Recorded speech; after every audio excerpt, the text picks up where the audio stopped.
Hey, this is Fran Capo, the Guinness Book of World Records fastest talking female and travel adventure mom. And you know, I do all different things around the world, different types of adventure, but sometimes there are different types of challenges in the world.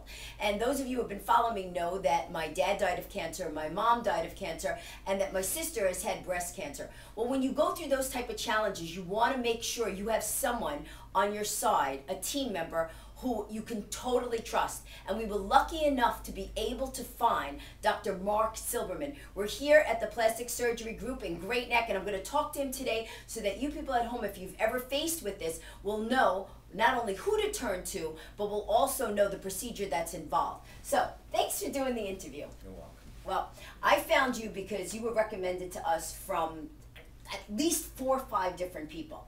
And they were just bragging about the type of work that you did, and you are very compassionate. So explain a little bit about your background. I'm born and raised on Long Island.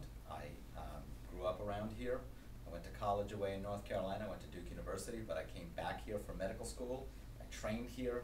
My wife is from here. My kids grew up here. I'm very connected to the community. I'm a New Yorker through and through. That's it. He comes back. So that's right. when you know you're a real New Yorker. You go, wait, you still have it in you. So now, you know, I love that your approach is very, you know, like, all right, this is what's happening, this is what you got to do, but yet you're funny and you're compassionate at the same time. You seem to make a real connection with your patients. For most patients, especially patients who have breast cancer, they're in a very difficult place. Right. And anything that we can offer, besides the usual professional technical skills and experience and all that, is tremendously beneficial for these women. They're frightened, they're tired, they're concerned, they don't know what's going to happen to them. Right. If you can give them a little bit of confidence, you know, this is tremendously helpful for them. Well, now, obviously you know that my sister Lorena, that she's got a couple of different names, so I'm really not sure to call her right now at the moment. But he's used to calling her Lorena, so I'll call her that for the sake of that, even though you know that I call her something else.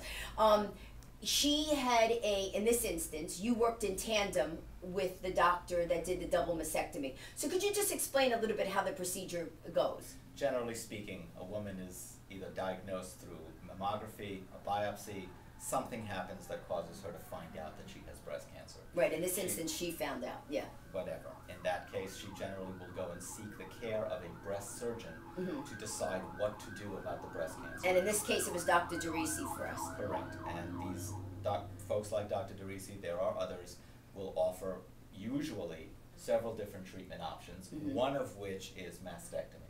Sometimes it is the obvious and only choice. Sometimes it's not the obvious and only choice. Okay.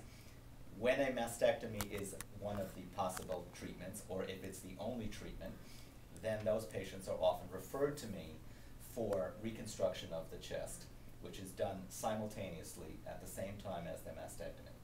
And this has really revolutionized the care of these women. Not so much from an oncological standpoint. The disease still is a disease. Sometimes women need chemotherapy, sometimes they need radiation treatment, sometimes both, whatever is required to help them with their illness. Right. But at least in the meantime, they have, you know, a nice reconstruction. They feel restored. Because they feel rejuvenated. Right. They feel rebuilt. They don't feel as scarred up and mutilated. So the way that I remember that it worked is he went in, he did the double mastectomy, and then you came right in. You were on, I mean, you were there, and then you put, the first thing was the expanders in, right? Right. There are a number of different techniques available for post-mastectomy reconstruction. A significant percentage, more than 50%, have a prosthetic reconstruction, meaning a reconstructed with implants, rather than moving tissue from other parts of the body, which is sort of the other way to go.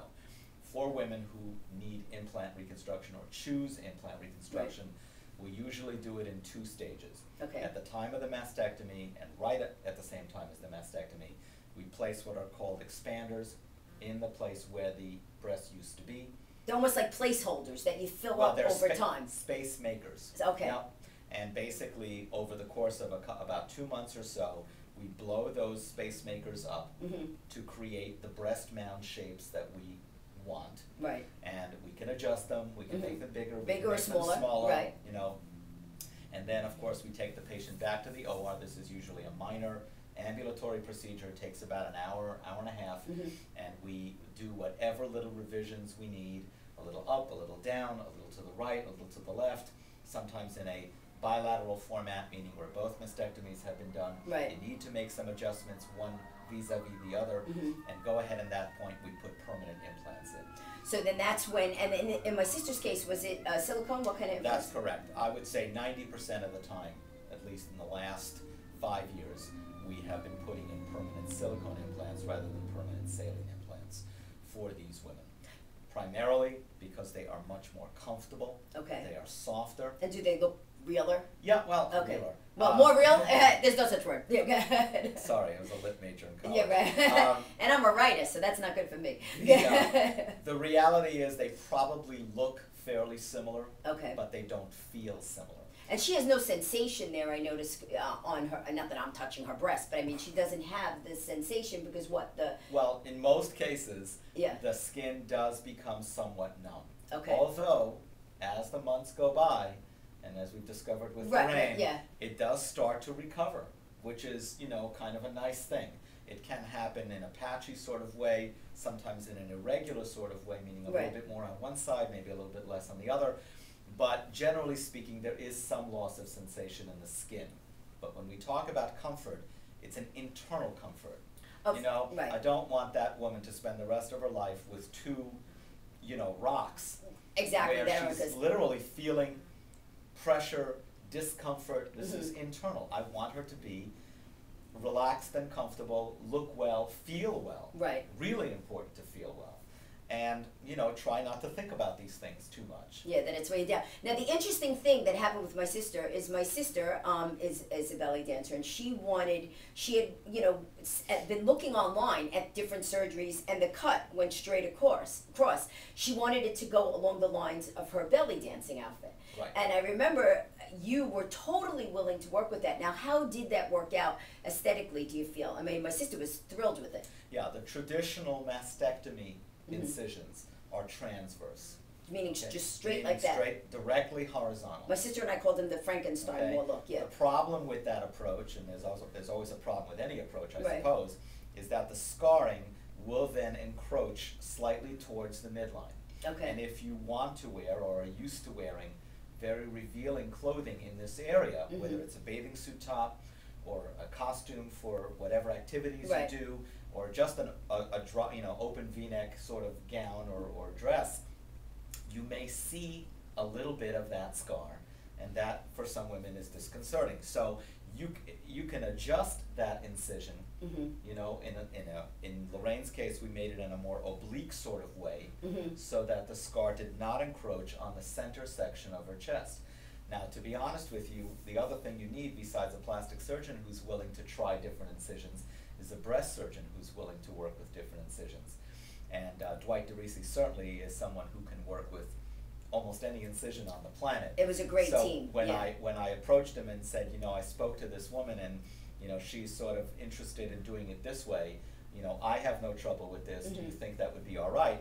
He was absolutely, you know, positively inclined to, you know, basically said, sure, whatever you need to do, just go ahead and mark it, I'll do it. That was great. And you've done those incisions since then, right? Oh, yeah, absolutely. In fact, it's a new trend my sister started. I've actually taken to recommending them for some women, depending on their, you know, individual wishes, and we talk about it. All right, well, we're going to have to name the scar after my sister. To be honest, there are actually even now other incisions that are sometimes used that are completely on the undersurface now of the breast. Really? The problem with those incisions is that they are more extensive. It actually is more scarring. Oh, doing it underneath. Right. Okay. But for some people, that is a preferred approach as well. And the last thing, and we'll do this quickly because we got to wrap up, is that I know that there's two different ways to do the nipple. You could actually have a tattoo for the nipple, or in your case, what you had done with my sister is you took the skin from the inner upper part of the leg and actually created a nipple. Yeah, the nipple part itself, which is the part of the complex that projects away from the skin, we actually mushroom out from the skin of the existing mounds. Subsequent to which you either at a separate setting, after that's healed, have a tattoo to pigment the area, color, or rather than do it in 2 stages, at the very same time, right then and there in the OR, you can take 2 grafts, usually we take both grafts from the same side, so you only have 1 incision, and apply 2 grafts to the area which look quite like nipple areolas. Well, if you want to find out about Dr. Silberman, you could go to what's your website? www.plasticsurgery.com. Plasticsurgery.com group, and we're located here in Great Neck, and the address is? 650 Northern Boulevard. And we highly recommend him. So anybody who unfortunately might have to go through this, you would definitely want to check out Dr. Silberman. Thank you very much. Phone number 516-466-7000. Spoken like a true marketer. There you go. Okay. Thank you. Thank you.